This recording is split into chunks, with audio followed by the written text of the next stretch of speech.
Gracias por seguirnos en El Mundo desde el Sur. Tras los ataques recibidos, Irán responde con contundencia contra bases de Estados Unidos en Qatar.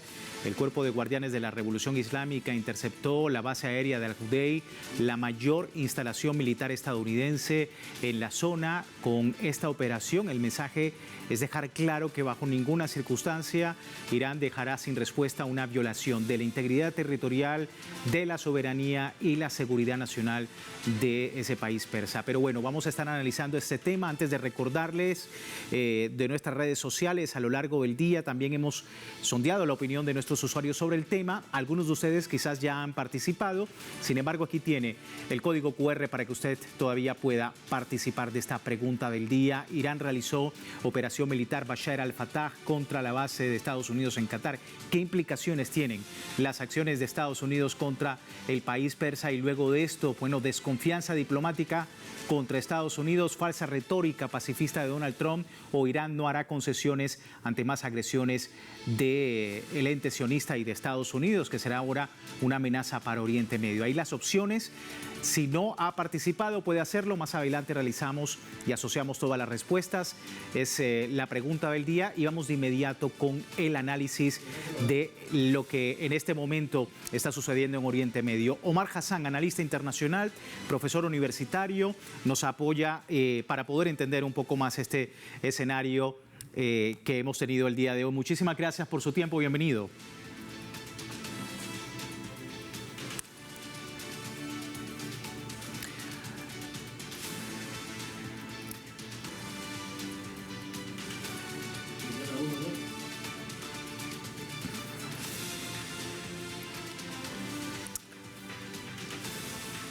Omar, ¿me escuchas? Sí, ahora lo escucho perfectamente. Perfecto, Omar. Bueno, parte de lo que ha sucedido el día de hoy, este ataque de Israel, represalia a los Estados Unidos y que constituye, como decíamos, un mensaje claro, no solamente a Israel, sino también a los Estados Unidos en torno a esta situación en Oriente Medio. ¿Cómo calificas tú lo que ha sucedido el día de hoy? Bueno, efectivamente el gobierno iraní prometió que va a haber una respuesta y dio la respuesta. La respuesta creo que fue bastante contundente, pero a la vez sin elevar la situación y complicarla aún más. Pero yo creo que la respuesta más contundente no fue tanto el ataque a la base estadounidense, eso también se hizo en otras ocasiones, sino que esta vez le dieron un mensaje muy sutil y muy efectivo a los Estados Unidos. El Parlamento iraní, cuando empezó a explorar muy seriamente la idea de cerrar el estrecho de Hormuz. Ahí creo que es cuando entró la verdadera preocupación por parte del gobierno estadounidense y bueno, empezó a esta situación absurda a donde el señor Trump declara un cese de fuego entre el sionismo e Irán, como que si fuera que él es jefe de Estado de los dos países para estar haciendo ese tipo de declaraciones. El gobierno iraní naturalmente indicó que eso no se ha llegado y no se ha acordado, y eso es él especulando. Sí. Vamos a ver algunas declaraciones tras los ataques recibidos. Irán responde, como decíamos, con contundencia contra estas bases de Estados Unidos en Qatar, asegurando precisamente que el país no se va a someter. La Fuerza Revolucionaria de Irán interceptó esta base aérea, la mayor instalación militar de los Estados Unidos, y con esta operación pues se ha mantenido precisamente, como decíamos, ese mensaje en respuesta a los bombardeos realizados por Washington contra la infraestructura nuclear de la nación persa. El ataque fue nombrado bendición de la victoria y, de acuerdo con el comunicado de los cuerpos de la Guardia Revolucionaria Islámica de Irán, la ofensiva transmite a Washington el mensaje de que esta nación no va a dejar sin respuesta ninguna circunstancia a la invasión de su integridad territorial. Y hablar un poco también, Omar, de lo que ha sido la respuesta de otros países en la región. Yemen, por supuesto, ha dicho que pues está muy pendiente desde ese país para poder poder contrarrestar de alguna manera esta ofensiva de los Estados Unidos. En fin, ha habido desde el mundo árabe también pues ese respaldo a Irán en torno a todo este conflicto. ¿Cómo estás viendo esa intensificación? Bueno, el mundo árabe obviamente está bastante preocupado porque una guerra entre estos dos, entre los Estados Unidos e Irán, sea directamente en los Estados Unidos o a través del sionismo, es algo que tiene implicaciones catastróficas para todos los países árabes de la región, porque ellos van a ser el escenario y ellos van a ser los que van a recibir una gran parte de ese problema, a la vez del impacto que va a tener sobre la economía global, que en esta coyuntura que estamos no está en capacidad para aguantar un shock adicional.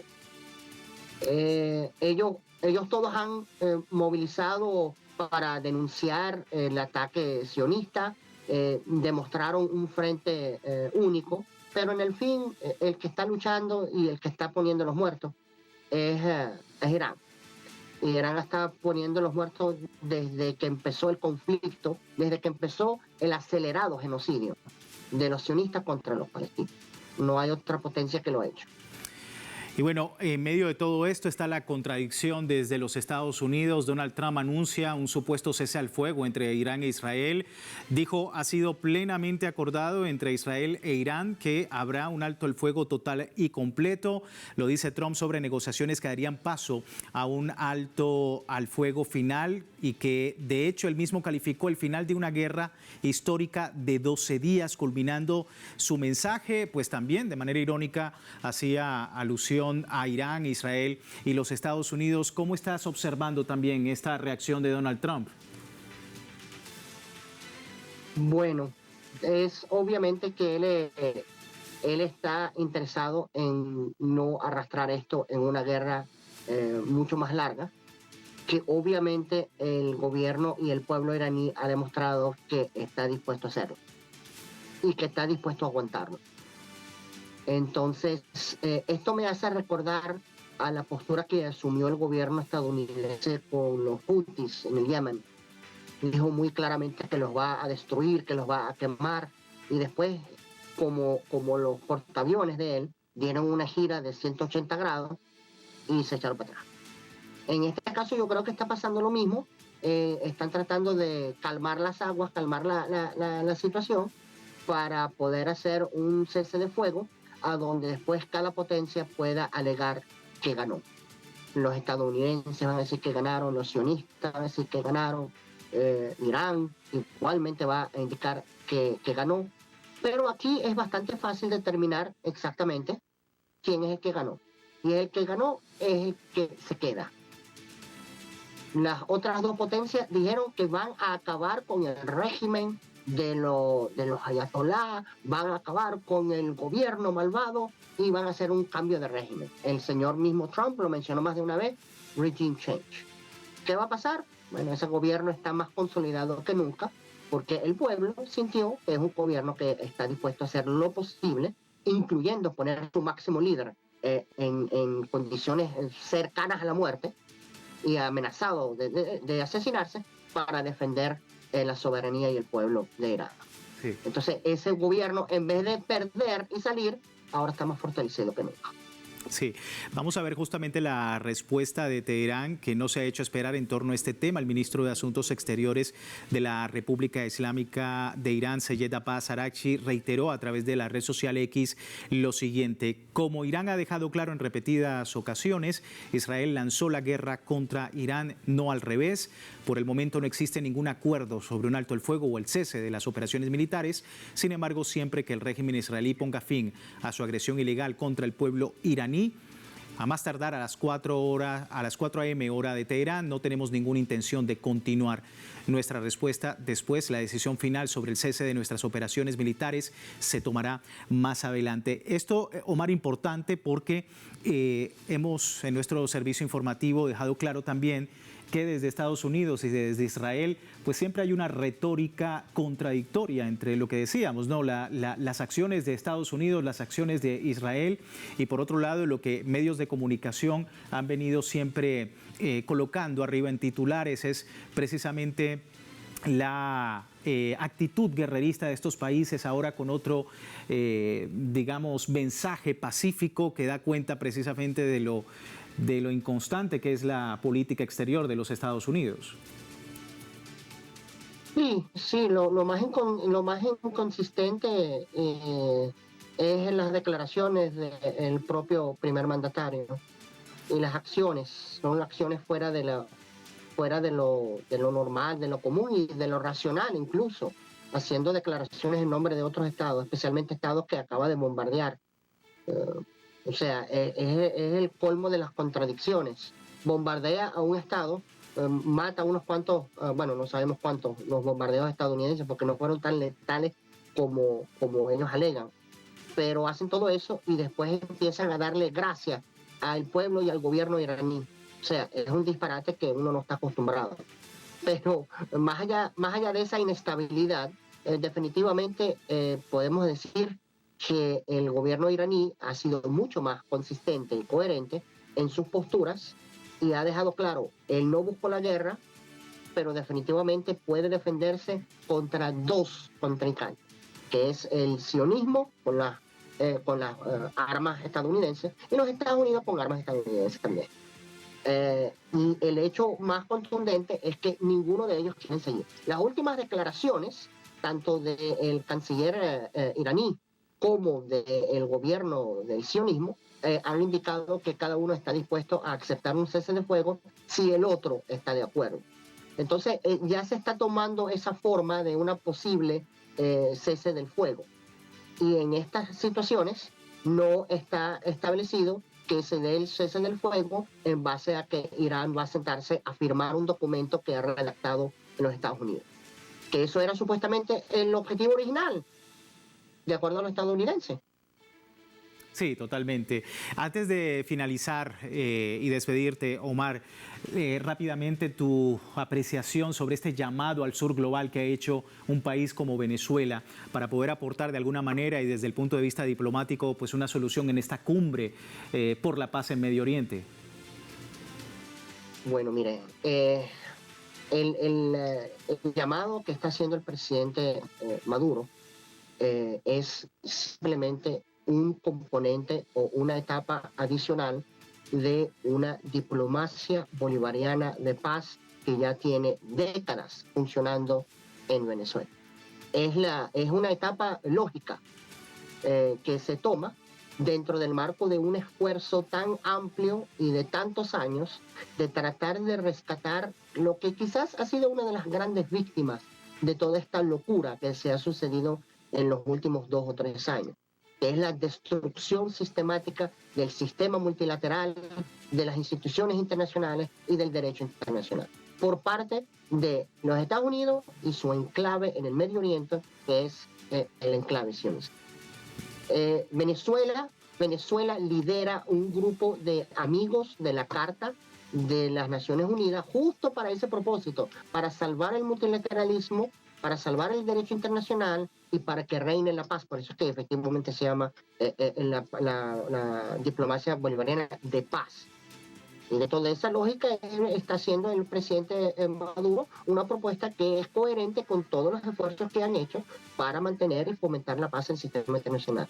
Pero la verdadera amenaza a tanto al sistema multilateral como a la paz internacional lo ha dejado bastante claro, que es el gobierno estadounidense y su entidad sionista.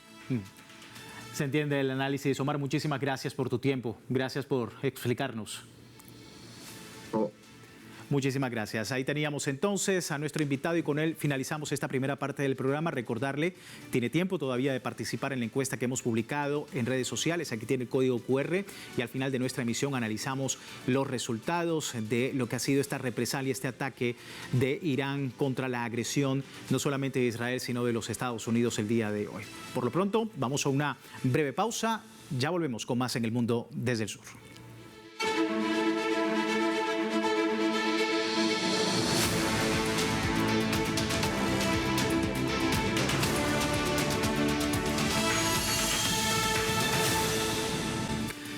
Gracias por seguirnos en El Mundo desde el Sur, hoy hablando sobre lo que ha ocurrido el día de hoy en Oriente Medio y esta respuesta de Irán a las agresiones de Estados Unidos e Israel. Y en ese escenario, pues reacciones y también iniciativas. La vicepresidenta de Venezuela, Delcy Rodríguez, ha propuesto una convocatoria para una cumbre por la paz y contra la guerra, lideradas por la Liga Árabe, la Organización de Cooperación Islámica, la Organización de Cooperación del Golfo y el Grupo BRICS.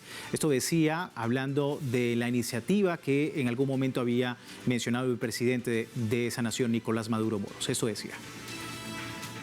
De manera urgente, propongo muy respetuosamente la convocatoria de una cumbre por la paz y contra la guerra, para enfrentar el peligro creciente de un conflicto que podría arrastrar a la humanidad al abismo de una guerra nuclear, la cual debería celebrarse a la mayor brevedad posible en un país de la región, con el fin de asegurar la participación directa de los actores más involucrados y enviar una señal clara de voluntad regional por la paz.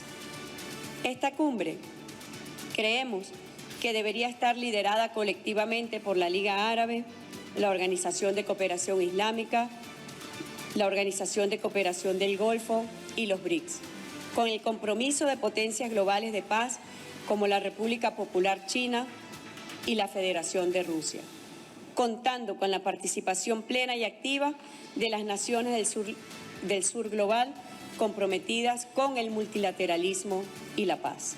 Ahí teníamos a la vicepresidenta ejecutiva en torno a esta iniciativa del gobierno de Venezuela. Me acompaña Nicola Jadua Chaguán, analista internacional, especialista en temas de Oriente Medio.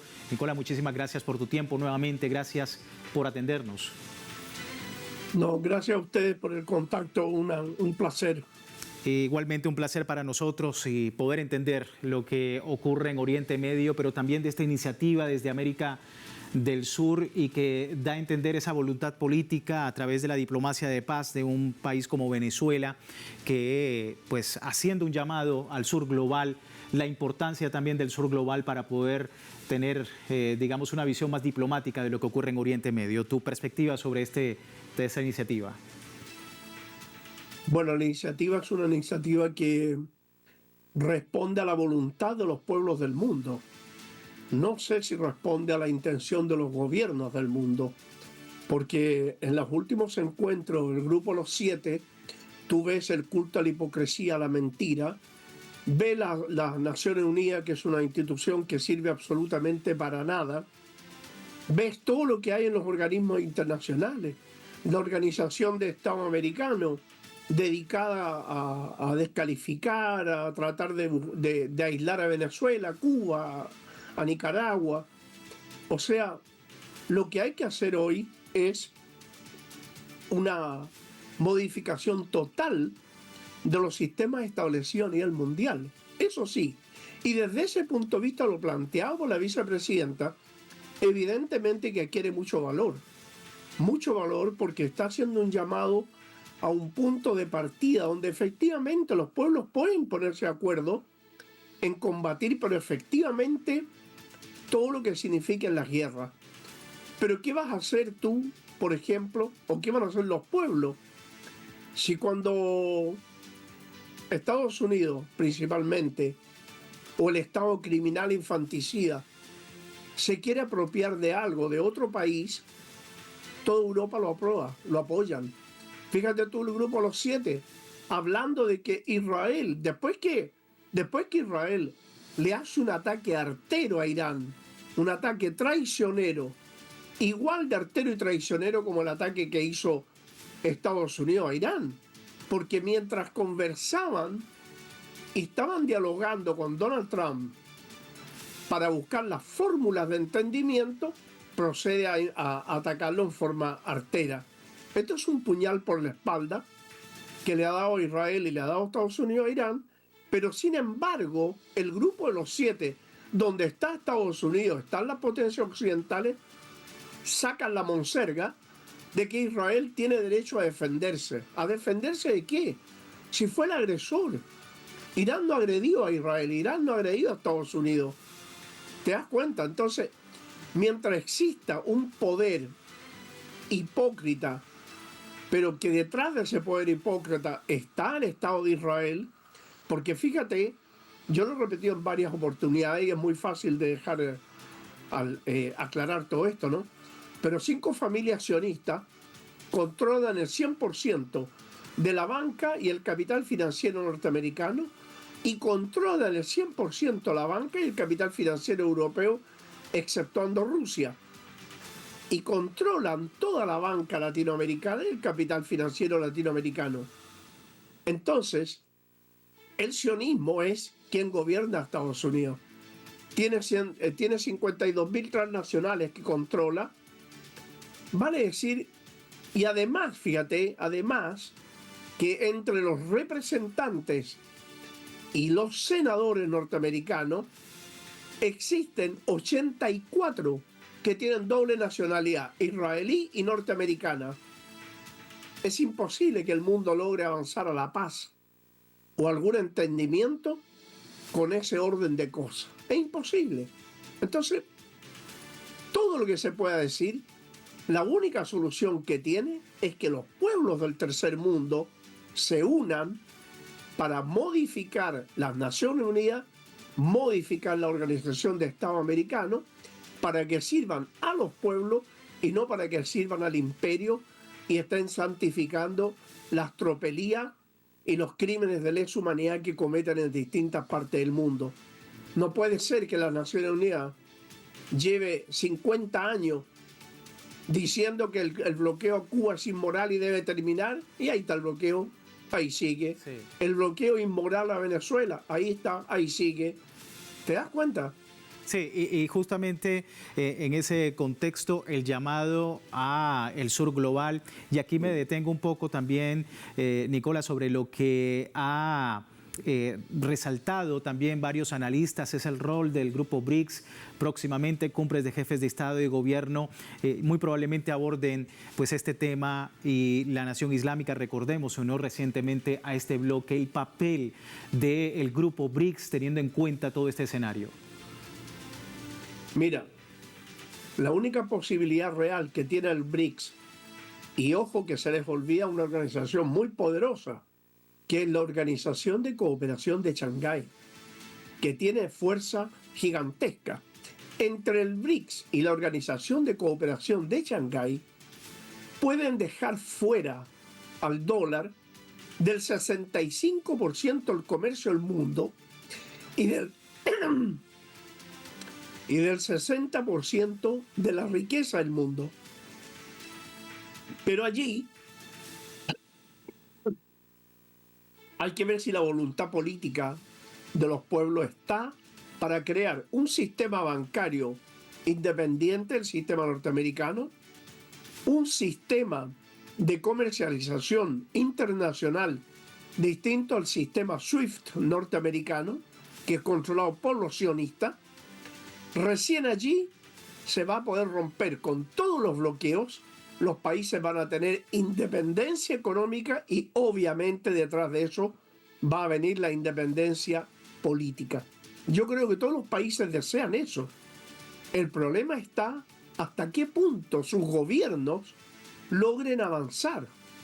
Porque desgraciadamente puede ser lo que ocurrió, por ejemplo, en Brasil, que Bolsonaro, fiel, obediente de la inteligencia israelí y del dominio norteamericano, entonces congeló todo el BRICS.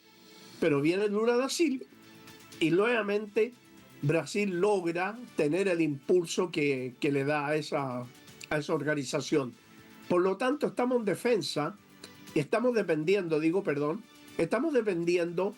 de los gobiernos, que la mayoría son de paso. Vale decir que una vez que se creen las estructuras para no depender del dólar y no depender de la banca norteamericana, recién ahí los pueblos van a ser libres. Mientras tanto, van a seguir siendo víctimas de los dólares peregrinos, que no tienen respaldo, de las manipulaciones que hace Estados Unidos, de devaluar el dólar en el interior y crear inestabilidad en el mundo para subirlo en el exterior, y con eso estafar a aquellos países que han comprado bonos de la deuda del Tesoro norteamericano. Estados Unidos tiene que pagar 7 trillones de dólares este año, no los tiene. ¿Qué hizo? Devaluó la moneda al interior de Estados Unidos para que el dólar esté más bajo, por lo tanto tiene que pagar menos, pero al mismo tiempo creó inestabilidad y los países y los capitalistas del mundo se refugian en el dólar y el oro. O sea, el dólar sube afuera y baja adentro, y eso le permite a Estados Unidos comprar a precio muy económico para ellos, con un dólar que no tiene respaldo, que es un papel que no tiene respaldo. Sí. Si los pueblos siguen tolerando eso, es decir, vamos a seguir siendo esclavos de Estados Unidos y de Israel. Estamos muy atentos, por supuesto, tanto a ese escenario económico como también a lo que ocurre en Oriente Medio. Nicolás, muchísimas gracias por tu tiempo. No, gracias a ustedes, que estén muy bien. Igualmente, antes de terminar con nuestro programa, revisamos rápidamente los resultados de la encuesta. A propósito de este tema, Irán realizó operación militar Bashar al-Fatah contra la base de Estados Unidos en Qatar. ¿Qué implicaciones tiene estas acciones contra todo lo que tiene que ver la agresión de Estados Unidos contra el país persa? 33% dice desconfianza diplomática contra Estados Unidos, 29% dice falsa retórica pacifista de Donald Trump, 21% Irán no hará concesiones ante más agresiones y un 17% dice que Estados Unidos será una amenaza para Oriente Medio. A todos ustedes, muchísimas gracias por su lectura sobre este escenario y lo que viene de ahora en más en Oriente Medio, luego de estas declaraciones y luego de lo que ha sido precisamente la represalia de Irán frente a Estados Unidos e Israel. Por lo pronto, nosotros finalizamos con el llamado que ha hecho la República Bolivariana de Venezuela, ese llamado, esa iniciativa de incentivar el diálogo y de también a convocar de alguna manera a través de las naciones del mundo una nueva cumbre por la paz. Muy atentos a ese escenario. Nosotros seguimos de cerca este tema con una perspectiva siempre del mundo desde el sur. Siga con nuestra programación.